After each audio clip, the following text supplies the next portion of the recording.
Hi everyone, Lisa Haven here. Well, food shortages could be right around the corner for us here in America. At least that is what many globalists believe, as they are preparing for catastrophe with their bunkers.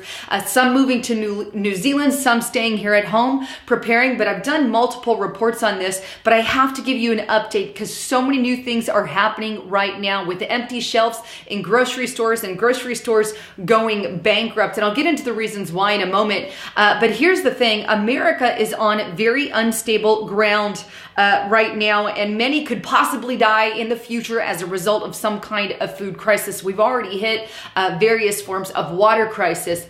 But let me show you the actual report so you don't have to take my word for it. But again, this is one reason why I'm a huge preparer. I have a food storage. I encourage you to get food storage. I use My Patriots Supply here. They've got great nutritional products, so check them out in the links below. Also, another reason why I use Noble Gold. This is not food, but you have to have things to barter with. This is also why I say you should convert your 401ks. But gold, silver, precious metals are all important during these days as well. But Noble Gold Investments, you can find that below. But let me take you straight to the reports because this is where the majority of it lies, and I want you to just watch it through the end because I'm going to show you a ton of information. The first report comes from the Washington Examiner. It was just put out in March 2018, titled Official Washington Flocking to Doomsday Camp. Now, the report goes on to detail that members of top United States intelligence agencies such as FBI, CIA, and DIA are getting ready for doomsday. Now, a building network of backwoods doomsday camp around the country are pulling in members from affluent areas and even Washington national security officials as the threats are increasing from nuclear war, EMP, or even virus attack, which are listed as main fears for some of these people going into these areas, but also political violence and food shortages as well. But if you want to add a little fuel to the fire, check out this report. This was put out recently on Bloomberg, March 19th, but it's titled Supermarket Bankruptcies Are Beginning to Pile Up. Now, the report states that regional chains are filing bankruptcy. This includes Southeastern grocers, to the owner of Winn-Dixie, to Bi-Lo supermarket chains, to Top Friendly Markets. Now, Southeastern groceries are shutting down a 94 total of their 700 locations. That's about a seventh of the grocery chains there. Top Friendly, they have about 170 stores, all on unstable ground. Add to that the fact that Kroger and Walmart are reporting over $30 billion in losses.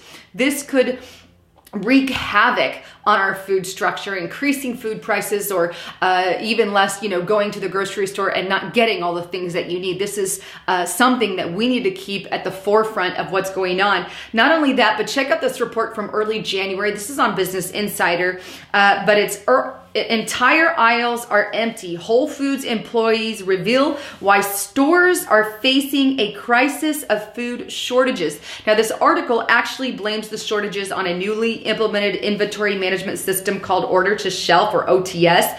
But the point is that the stores are constantly running out of items that they don't have stock on their shelves. Now, obviously, Amazon's opening of the grocery sector is also adding a little fuel to the fire. But check out this report on eater.com, and it's Amazon changes to Whole Foods mean empty shelves and fewer local produce. Now, this is bad for those who make those local produce in the area, because that is the healthier food. When you can get it local, you can get it fresh, you can get it organic. That's what we need. And that's the exact type of chain that Amazon just took over versus a Walmart that gives you junk food a lot of the time. They're taking over an organization like Whole Foods there. And that's what I find worrisome. But let's not forget, we were actually warned about this just a few years ago by retired Lieutenant General William Boykin, who said to True News Radio back in 2016, and I quote, "The dam's going to break in our economy. And I think when it does,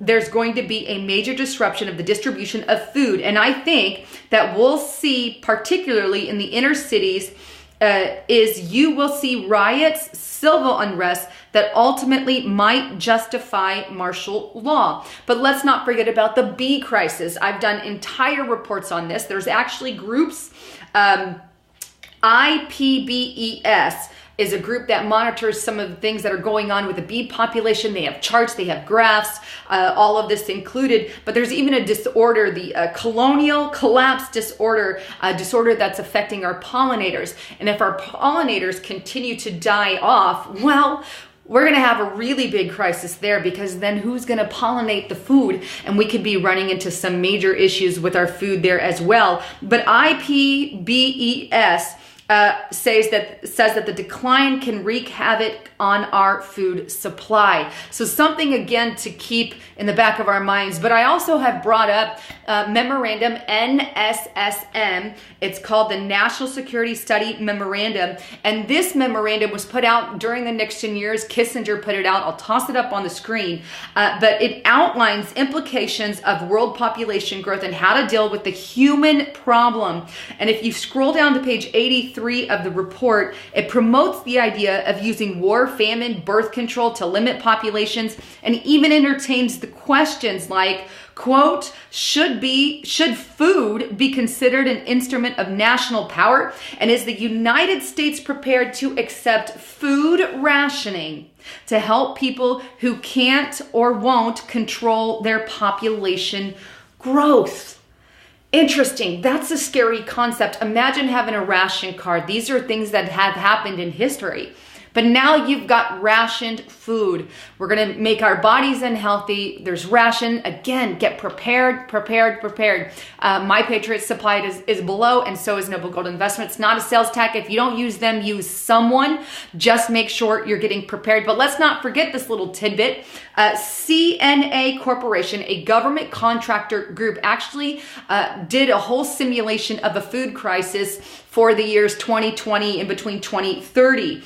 Now, the simulation was called Food Chain Reaction. And according to the website, I'm quoting straight off of it, the global food security game is a simulation and role-playing exercise intended to improve the understanding of how government institution and the private sector interests might interact to address a crisis in the global food system. So they literally ran this simulation, this drill to say, hey, if a food crisis happens in America, we need to be prepared. This is what it could look like. And we predicted possibly could happen between the years 2020, 2030.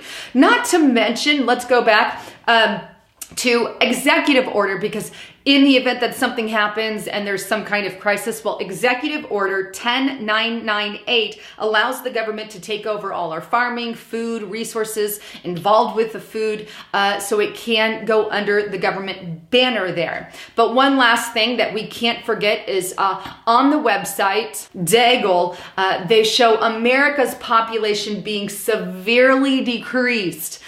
Something else to think about by the year 2025, I believe, but they have the current year 2016, and they predict in the very future that we're going to go down millions of people, hundreds of millions of people. So another thing to think about, because we doesn't really give a full reason as to why they do that, but they definitely have that as an agenda. Anyhow, please share this far and wide. This is not information you're going to get on the mainstream media. Subscribe to the channel. If you like channels like mine, you can donate via Patreon. That's also below. But there's different ways that you can help support the channel, through prayer, of course, and sharing it far and wide, because they're attempting to silence us here on YouTube. The battle is getting bigger, and on Facebook, I'm censored, and there's good people fighting for us, and there's bad people fighting against us. So please make sure you're subscribing and sharing. Anyhow, thanks again for tuning in. I'm Lisa Haven, signing out.